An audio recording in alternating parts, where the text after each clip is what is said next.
The morning sun cast long shadows across the cobblestone courtyard of Windsor Castle as tourists gathered behind the red rope barriers. Camera phones were already out, fingers poised to capture the famous changing of the guard ceremony that drew millions of visitors each year. The crisp October air carried the excitement of hundreds of people who had traveled from around the world to witness this centuries-old tradition. Among the crowd stood Karen Whitfield, a middle-aged woman from suburban Connecticut who had arrived in London just 2 days prior. She wore an expensive designer coat and carried a luxury handbag that she made sure everyone could see the logo of. Karen had paid premium money for what she called a proper British experience, and she expected nothing less than perfection from every moment of her trip. "Excuse me," Karen said loudly to the castle security guard standing nearby. "I paid good money for this tour and I can barely see anything from back here. Don't you have VIP viewing areas?" The security guard, a patient man named Robert who had dealt with thousands of tourists over his 15-year career, smiled politely. "Ma'am, the ceremony is free to watch. Everyone stands in the same public viewing areas. The guards will march right through here in about 10 minutes. Karen's face reddened slightly. She wasn't used to being told no, especially when she felt her money should buy her special treatment. Back home, her husband's successful law practice meant she rarely encountered situations where her demands weren't immediately accommodated. "This is ridiculous," she muttered, pushing slightly forward in the crowd. "I'm not standing behind all these people like some common tourist." An elderly British gentleman standing next to her overheard and chuckled softly. "We're all tourists here, love. Been coming to watch this ceremony for 30 years myself.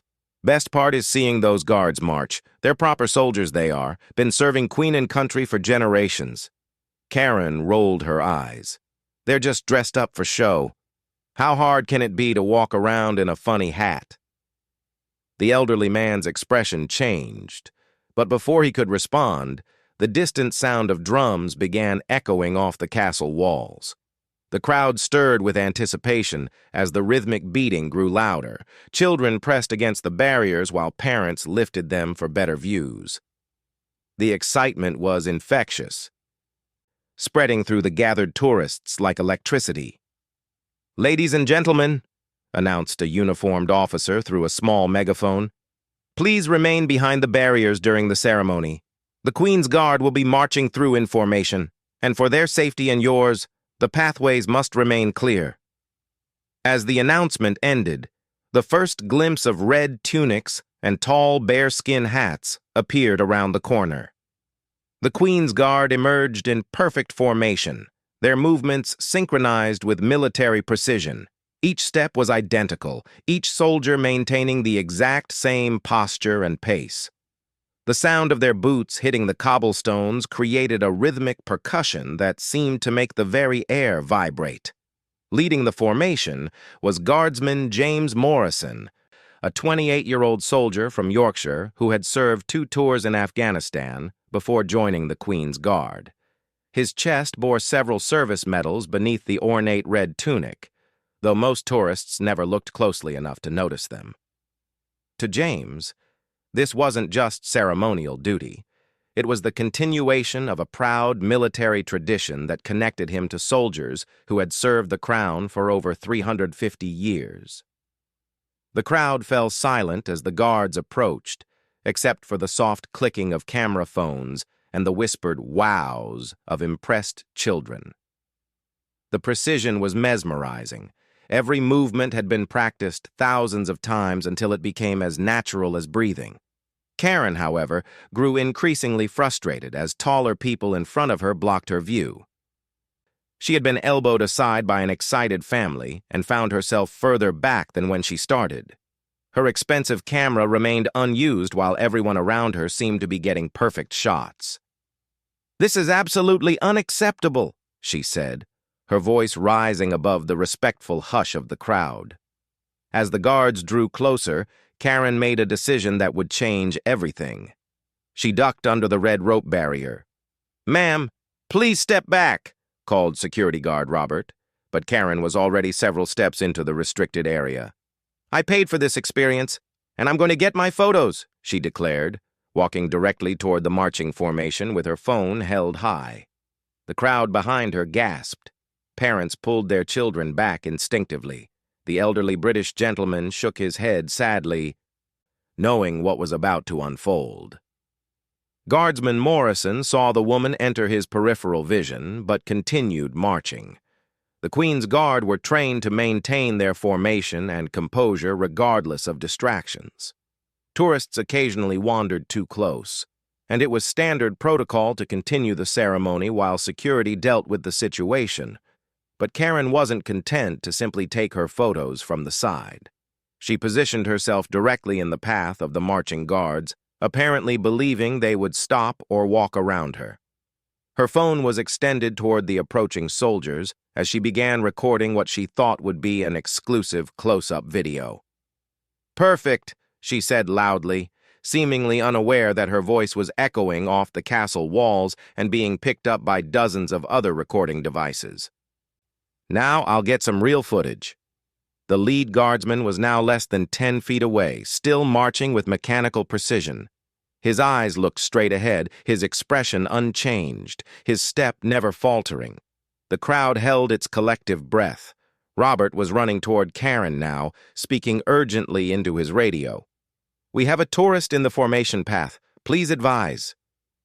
But Karen stood her ground, apparently expecting the centuries-old military ceremony to accommodate her desire for better photographs. She seemed genuinely surprised that the guard didn't slow down or acknowledge her presence. "Hello?" she called out to Guardsman Morrison. "I'm trying to take some pictures here. Could you pause for just a moment?" The guard continued forward, now only 6 feet away. Karen's confidence began to waver slightly, but her entitled mindset convinced her that surely the guard would stop.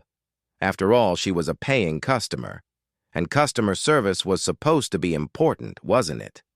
"Sir, excuse me, sir," she said more urgently, taking a step directly in front of the advancing soldier.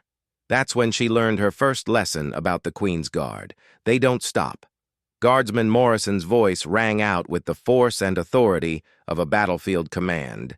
"Make way for the Queen's Guard!" The words echoed off the castle walls like thunder. Karen jumped backward, startled by the sheer power of the military command, but she still didn't move completely out of the way. "There's no need to yell," she protested, her voice shaking slightly. "I just wanted some decent photos." The guard was now less than 3 feet away, and Karen suddenly realized with growing alarm that he truly wasn't going to stop. The soldier's boots continued their rhythmic march, his eyes focused straight ahead as if she didn't exist. For the first time since arriving in London, Karen felt a flicker of genuine uncertainty. This wasn't like complaining to a restaurant manager or demanding to speak to a supervisor at a department store. The guard's presence was intimidating in a way she hadn't expected, and the growing murmur of disapproval from the crowd behind her made her realize that perhaps she had misread the situation. But Karen's pride wouldn't let her back down completely. Instead of stepping aside, she held up her hand as if directing traffic. "Now just wait 1 minute," she said, though her voice had lost much of its earlier confidence. "I have rights as a tourist. I paid good money to be here." Guardsman Morrison was now close enough that Karen could see the details of his uniform, the polished buttons, the precise creases in his red tunic. She could also see something in his eyes that made her stomach drop. This wasn't a man playing dress-up for tourists. This was a soldier, and she had just placed herself between him and his duty. The crowd behind the barriers had grown completely silent, except for the continuous clicking of cameras, now focused as much on Karen's confrontation as on the ceremony itself. Children tugged at their parents' sleeves, asking why the lady was standing in front of the soldier. Security guard Robert was almost within reach of Karen, but he knew better than to interfere with the guard's formation once they were this close. The Queen's Guard had protocols that superseded tourist management, and Karen was about to discover what those protocols meant. "Ma'am!" Robert called out desperately. "You need to move now!" But Karen, despite her growing unease, remained frozen in place. Part stubbornness, part shock, part genuine confusion about why her usual tactics weren't working. She stood there, phone still recording, as one of Britain's most elite soldiers approached with the unstoppable momentum of centuries of military tradition behind him. The morning sun glinted off the guardsman's bayonet as the distance between them closed to mere inches, and Karen finally began to understand that she had made a terrible mistake. What happened next would be replayed on social media millions of times over the following weeks. Guardsman Morrison, trained to maintain formation regardless of obstacles, did exactly what protocol demanded. He didn't stop, didn't slow down, and didn't deviate from his path. Instead, he executed a perfect military maneuver that demonstrated both his training and the serious nature of his duty. "Stand clear!"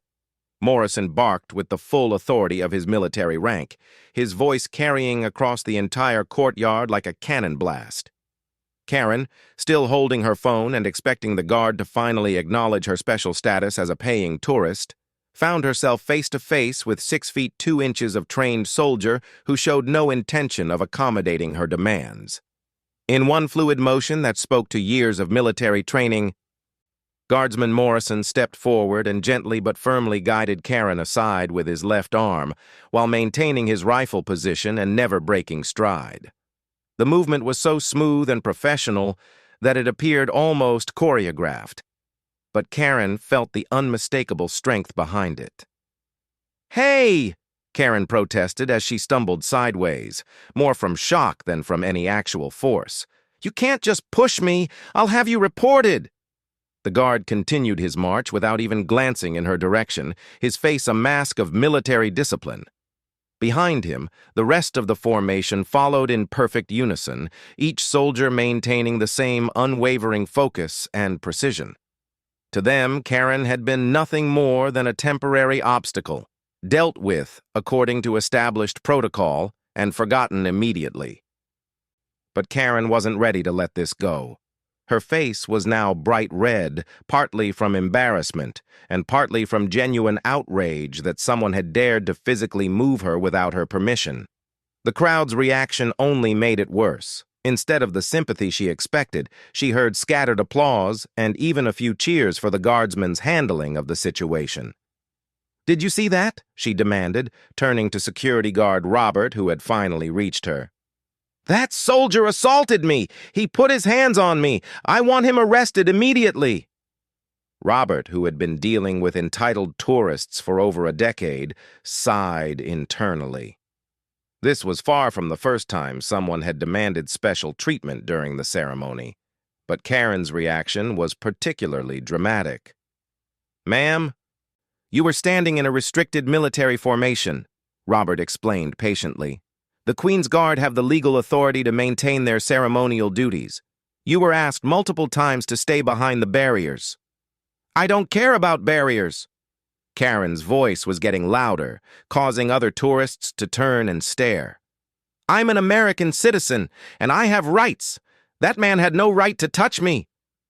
An older woman in the crowd, clearly British based on her accent, spoke up from behind the barrier. "Love, you're lucky that's all that happened. The Queen's Guard don't mess about. They're real soldiers, not theme park actors." Karen whirled around to face the woman.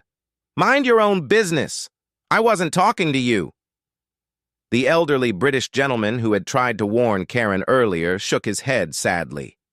"You've got it all wrong, miss. Those guards have been protecting this realm since before America was even a country. They don't stop for anyone, and they shouldn't have to." "That's right," added another spectator, a middle-aged man with a thick Scottish accent. "My grandson serves with the guards. They're combat veterans, most of them. Been to Afghanistan, Iraq, all over. This isn't some Disney parade." Karen looked around at the sea of disapproving faces and felt her anger spike even higher. Instead of support for her position, she was being criticized by people who clearly didn't understand her situation. "You people don't get it," she said loudly. I paid thousands of dollars for this trip. I deserve better treatment than this. Where's your customer service? A young man with an expensive camera hanging around his neck couldn't help but laugh. Customer service?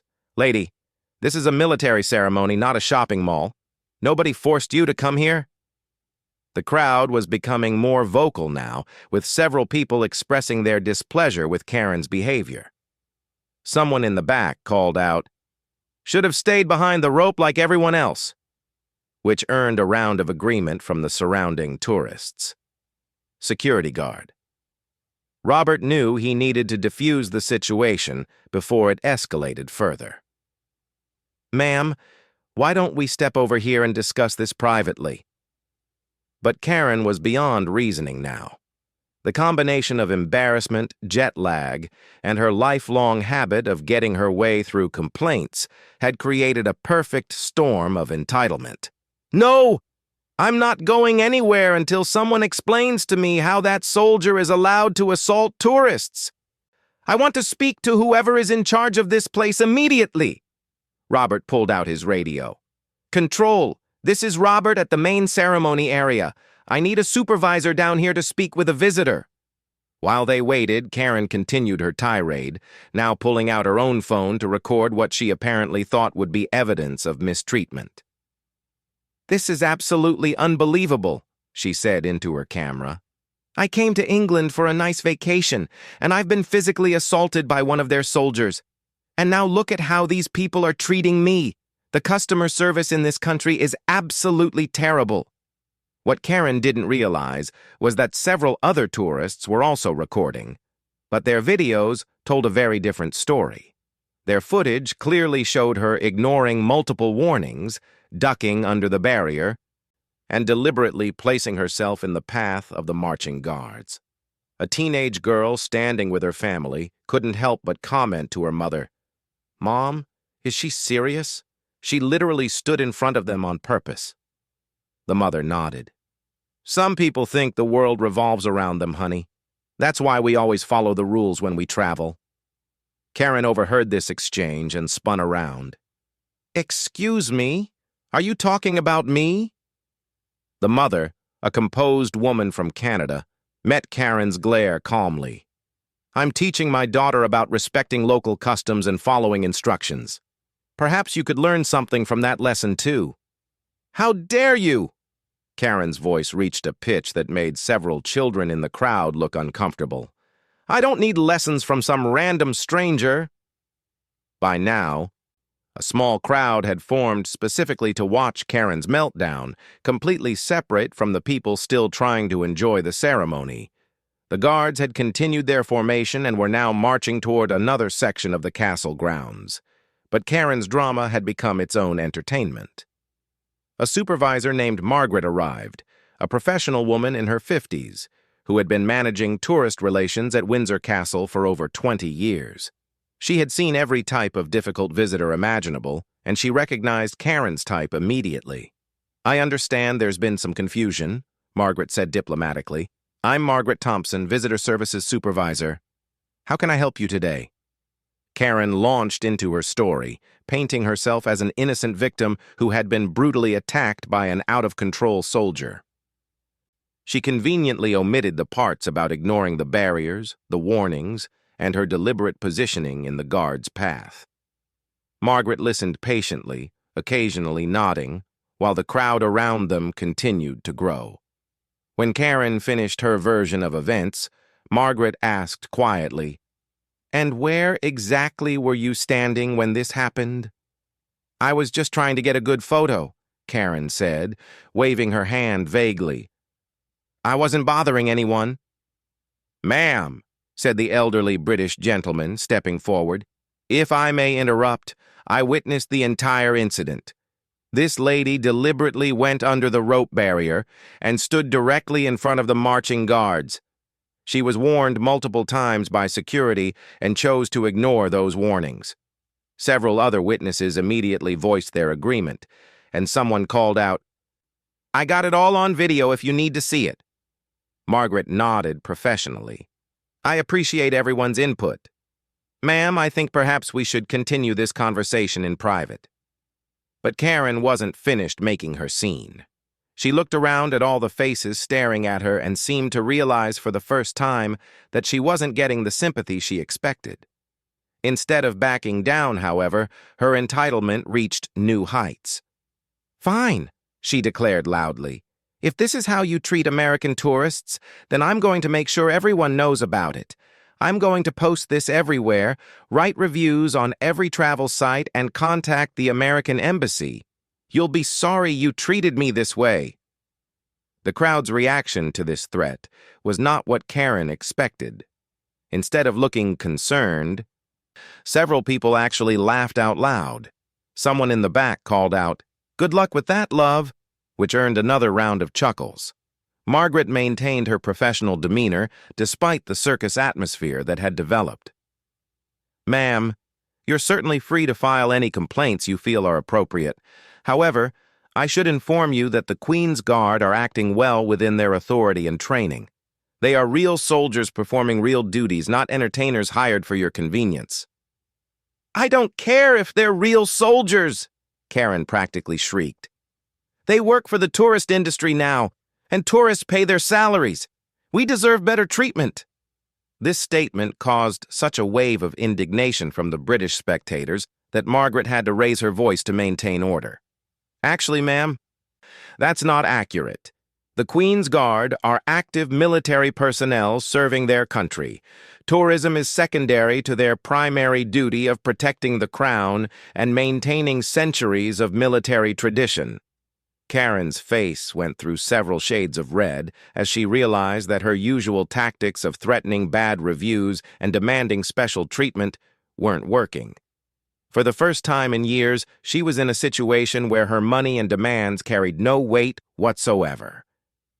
"This is ridiculous," she muttered, but her voice had lost much of its earlier fire. "I want to file a formal complaint." "Of course," Margaret replied smoothly.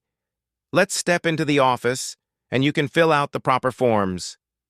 As they began walking away from the crowd, Karen could hear the conversations continuing behind her, and none of them were sympathetic to her cause. The combination of jet lag, embarrassment, and the growing realization that she might have misjudged the entire situation was beginning to weigh on her, but her pride still wouldn't let her admit she had been wrong. Inside the visitor services office, Margaret offered Karen a chair and a cup of tea, hoping that a few minutes away from the crowd might help calm the situation. The office was quiet and professional, decorated with historical photographs of the castle and various ceremonial events spanning decades. "Now then," Margaret said, settling behind her desk with a clipboard, "let me get some details for your complaint form. Can I start with your name and where you're visiting from?" "Karen Whitfield. From Greenwich, Connecticut," Karen replied, her voice still tight with indignation. "And I want you to know that my husband is a very successful attorney. He knows how to handle situations like this." Margaret nodded and wrote down the information without reaction. She had heard similar threats countless times over the years and had learned that the best approach was to remain calm and professional while letting people work through their emotions. "Can you tell me exactly what outcome you're hoping for from this complaint?" Margaret asked. Karen paused, realizing she hadn't really thought beyond her initial anger. "I want that soldier disciplined, and I want an apology, and I want some kind of compensation for the trauma I've experienced." "I see," Margaret said, continuing to write. "And you mentioned wanting to contact the American Embassy. Are you aware that they typically don't involve themselves in disputes between tourists and local attractions unless there are serious criminal allegations?" Something in Margaret's tone made Karen look up sharply. "What do you mean by that?" "Well," Margaret said carefully, "the embassy would want to know if you're alleging that a British soldier committed a crime against you. Assault is a serious charge. Are you prepared to make that formal accusation?" For the first time since the incident began, Karen hesitated. The word crime made everything sound much more serious than her angry demands for better customer service. Well, He did put his hands on me without permission, she said, but her voice lacked its earlier conviction. Margaret nodded and reached for a thick folder. In that case, I'll need to provide you with some information about the Queen's Guard and their legal authority. You see, they operate under specific military protocols that have been established by centuries of law and tradition.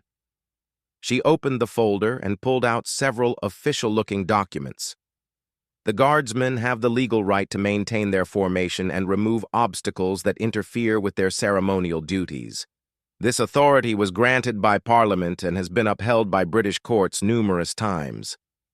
Karen stared at the documents without really reading them. But they're just performing for tourists now, right?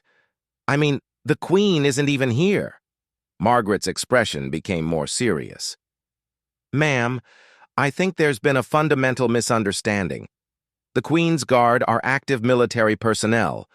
Many of them are combat veterans who have served in Afghanistan, Iraq, and other conflict zones. The ceremonial duties you witnessed today are just one part of their military service. She pulled out another document, this one with photographs. The guardsman who moved you out of the formation path was Guardsman James Morrison. He served 2 tours in Afghanistan with the Parachute Regiment before joining the Queen's Guard. He has been awarded the Afghanistan Service Medal and the Operational Service Medal for his combat service. Karen looked at the photograph of Guardsman Morrison in his combat uniform, surrounded by fellow soldiers in what was clearly a war zone. The confident, entitled anger she had been feeling began to transform into something else entirely.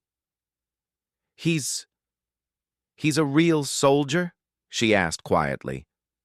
They all are, Margaret confirmed. The bearskin hats and red tunics are ceremonial uniforms, but these men are professional soldiers first and foremost. They take their duties very seriously, whether they're guarding Buckingham Palace or serving overseas. Karen sat back in her chair, the fight beginning to go out of her. But I was just trying to take some pictures. I understand that, Margaret said gently. But imagine if you were at Arlington National Cemetery during the changing of the guard at the Tomb of the Unknown Soldier, and someone stepped into the formation to take selfies. How do you think that would be received? The comparison hit Karen like a physical blow. She had visited Arlington Cemetery several times and had always been moved by the solemn dignity of the ceremony there. The thought of someone treating it as a photo opportunity was genuinely offensive to her. That's different, she said weakly. Is it? Margaret asked. Both ceremonies honor military tradition and fallen soldiers. Both are performed by active-duty military personnel. The only difference is the location and the uniforms. Karen sat in silence for several minutes, processing this new information. Her anger was rapidly being replaced by a growing sense of embarrassment as she began to understand the magnitude of her mistake. Margaret continued gently, I should also mention that the entire incident was recorded by multiple tourists and our security cameras. Would you like to review the footage before proceeding with your complaint? No, Karen said quickly, realizing that watching herself behave so poorly would only make things worse. No, that's not necessary. Margaret studied Karen's face and recognized the signs of someone beginning to realize they had been wrong. In her years of experience, she had learned that this was often the moment when real understanding could begin. Mrs. Whitfield, she said kindly, would you like to know more about the Queen's Guard and their history? It might help you understand why today's events unfolded as they did. Karen nodded wordlessly. Margaret pulled out a book filled with historical photographs and began explaining the proud tradition of the Guard regiments. She told stories of guards who had fought at Waterloo in both world wars and in recent conflicts. She explained how the ceremonial duties were considered an honor that required the same discipline and professionalism as combat operations. As Margaret spoke, Karen began to understand that she hadn't just been rude to a costumed performer. She had interfered with a military ceremony performed by genuine war heroes. The weight of this realization settled on her shoulders like a heavy blanket. "I didn't know," Karen said finally, her voice barely above a whisper. "I thought they were just, I don't know, actors or something." "Many tourists don't understand," Margaret replied compassionately. "That's why we have the barriers and the announcements. The guards can't break character to explain their role to every visitor who doesn't understand." Karen thought about her behavior that morning, her demands for special treatment, her dismissive comments about the guards being dressed up for show, her entitled attitude throughout the entire incident.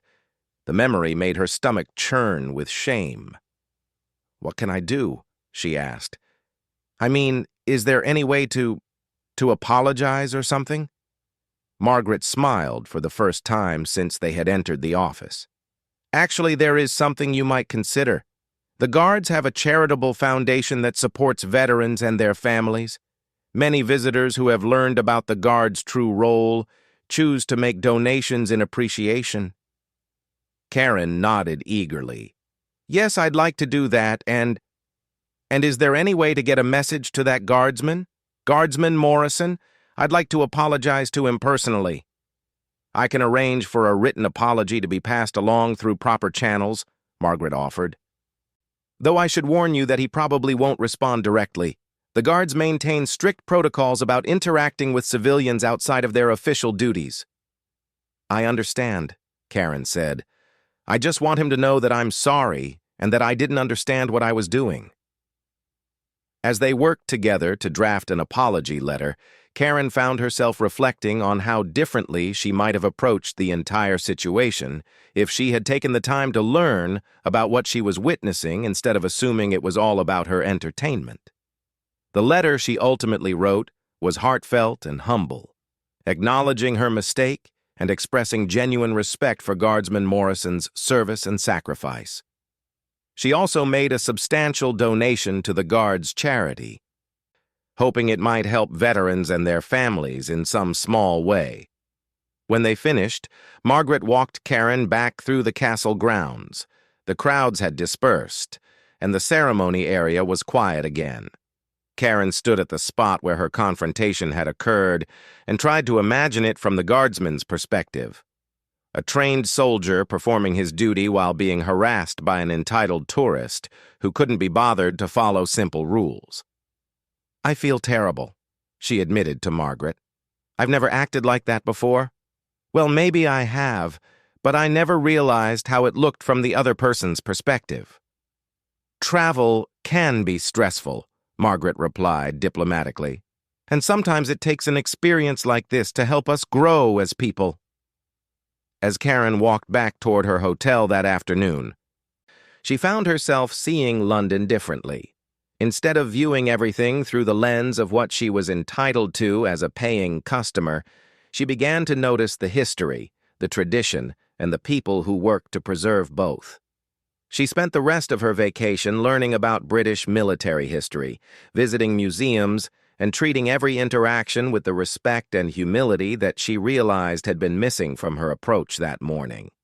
She never did hear back from Guardsman Morrison, but she didn't expect to. The fact that her apology had been delivered was enough. When Karen returned home to Connecticut, she found that videos of her confrontation with the Queen's Guard had already gone viral on social media. The comments were overwhelmingly critical of her behavior, but instead of being defensive, she took the opportunity to share what she had learned about the guards and their service. Her husband was initially angry about the negative attention, but Karen's genuine transformation and her willingness to admit her mistake eventually won his support. She began volunteering with veterans organizations in her area and found that her experience in London had opened her eyes to a world beyond her own immediate wants and needs. 6 months later, Karen received a small package in the mail with a British postmark. Inside was a simple thank you note from the Guards' charity, acknowledging her donation and including a photograph of a veteran's family who had been helped by the fund. The note was brief and formal, but to Karen, it represented something much more significant. Proof that good could come from even the most embarrassing mistakes, if a person was willing to learn and grow from them. She framed the photograph and kept it on her desk as a reminder that every person she encountered, whether a soldier, a service worker, or a fellow traveler, deserved to be treated with dignity and respect, regardless of whether they were being paid to serve her or not. The story of Karen's encounter with the Queen's Guard became something of a legend among the castle staff, not because of her initial behavior, but because of how completely she had transformed afterward.